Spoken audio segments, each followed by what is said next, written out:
आज Doubtnut app download करें।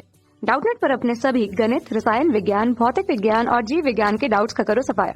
बस प्रश्न की फोटो खींचो, एक ही प्रश्न को क्रॉप करो और तुरंत वीडियो सोल्यूशन पाओ। अभी डाउनलोड करें। क्वेश्चन हमारे पास है कि फोटो सेल में प्रकाश का प्रयोग होता है तो किस लिए होता है। ऑप्शन दिए हुए हैं कि प्रकाश की आवृत्ति में बदलाव को वैद्युत वोल्टता में बदलाव में बदलने के लिए फोटो सेल में प्रकाश का उपयोग होता है। दूसरा है प्रदीपन की तीव्रता में बदलाव को प्रकाश विद्युत धारा में बदलाव में बदलने के लिए। तीसरा है प्रदीपन की तीव्रता में बदलाव को फोटो कैथोड के कार्यफलन में बदलाव में बदलने के लिए उपयोग होता है। और चौथा प्रकाश की आवृत्ति में बदलाव को वैद्युत धारा में बदलाव में बदलने के लिए उपयोग किया जाता है। ठीक है, तो फोटो सेल की संरचना हम देख लेते हैं, जिसमें एक कैथोड होता है और एक एनोड होता है। ठीक है, एनोड यहाँ पर जुड़ा हुआ होता है गैल्वेनोमीटर से होते हुए बैटरी के धनात्मक सिरे पर, और इसी तरह से दूसरे छोर पर जो कैथोड होता है वो जुड़ा होता है बैटरी के ऋणात्मक सिरे से। ठीक है, अब होता ये है कि इस पर अगर प्रकाश आपतित होती है, ठीक है, तो प्रकाश आपतित होगी तो उसके लिए एक नियत आवृत्ति का प्रकाश चाहिए होता है इस प्रकाश वैद्युत प्रभाव के लिए। ठीक है, अब जो प्रकाश आपतित हो रही है वो सामान्यतः पराबैंगनी प्रकाश होते हैं। ठीक है, तो कोई एक संरचना ऐसी रखी जाती है ताकि जो पराबैंगनी प्रकाश होती है वो इस पर आपतित हो। ठीक है, और ये जो एक बल्ब जैसा बना हुआ है निर्वात का बल्ब होता है। ठीक, अब देखिए होता ये है कि अगर जो प्रकाश यहाँ पर आपतित हुई है उसकी ऊर्जा E के संगत पर इसे h न्यू के रूप में प्रदर्शित किया जाएगा, या हम इसे लिख सकते हैं hc बटे लैम्डा के रूप में, तरंगदैर्घ्य के रूप में या आवृत्ति के रूप में। तो इसके लिए जो पदार्थ हमारे पास है, कैथोड से निर्मित जो पदार्थ है, उसके लिए जो कार्यफलन का मान है वो क्या होना चाहिए, कम से कम होना चाहिए, ताकि जो आपतित होने वाली प्रकाश के लिए जो उसकी नियत आवृत्ति के संगत जो ऊर्जा है उसे प्राप्त हो और उसमें से इलेक्ट्रॉनों का उत्सर्जन होने लगे। तो इलेक्ट्रॉन जब यहाँ से उत्सर्जित होते हैं तो इनमें दो प्रभाव होता है।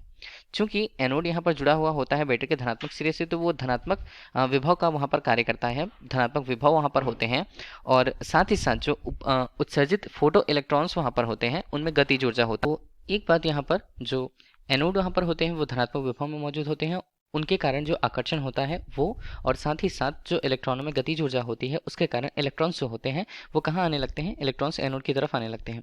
और इस तरह से अगर कुछ समय के लिए देखा जाए तो इलेक्ट्रॉन जब वहाँ पर बिल्कुल आ रहे हैं तो ये परिपथ पूर्ण हो जाती है और धारा इसमें से प्रवाहित होने लगती है, और धारा जो प्रवाहित हो रही है वो गैल्वेनोमीटर द्वारा उसकी उपस्थिति का आभास या उसकी उपस्थिति का पता लगाया जा सकता है। ठीक है, तो फोटो सेल में जो प्रकाश है उसका प्रयोग होता है किस लिए।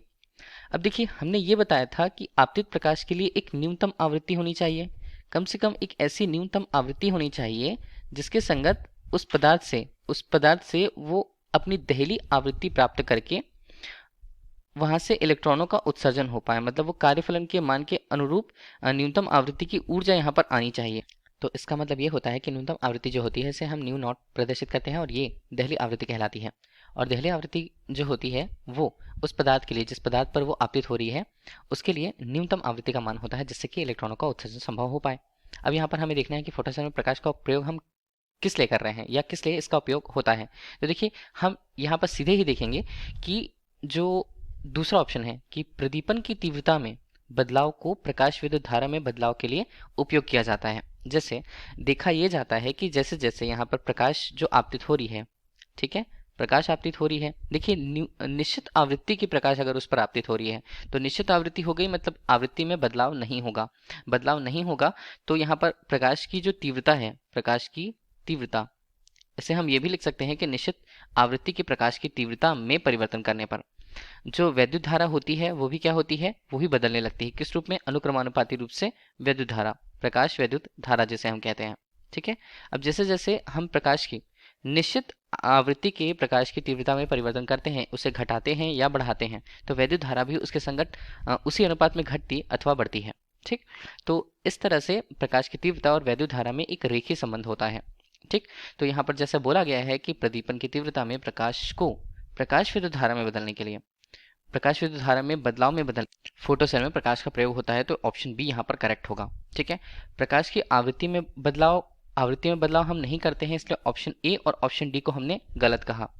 सी ऑप्शन हम देख लेते हैं कि प्रदीपन की तीव्रता में बदलाव से फोटो कैथोड के कार्यफलन में बदलाव में बदलने के लिए। देखिए फोटो कैथोड जो होता है, यहाँ पर जो कैथोड होता है उसका कार्यफलन नियत होता है, तो उसमें बदलाव हम नहीं कर सकते हैं, तो ऑप्शन सी भी यहाँ पर इनकरेक्ट होगा। Option B is the right answer. Thank you. कक्षा 6 से 12वीं से लेकर नीट, IIT, JEE वो एडवांस के लेवल तक 1 करोड़ से ज्यादा छात्रों का भरोसा। आज ही डाउनलोड करें डाउटनेट ऐप या व्हाट्सएप करें अपने सारे डाउट्स 8400 400 400 पर।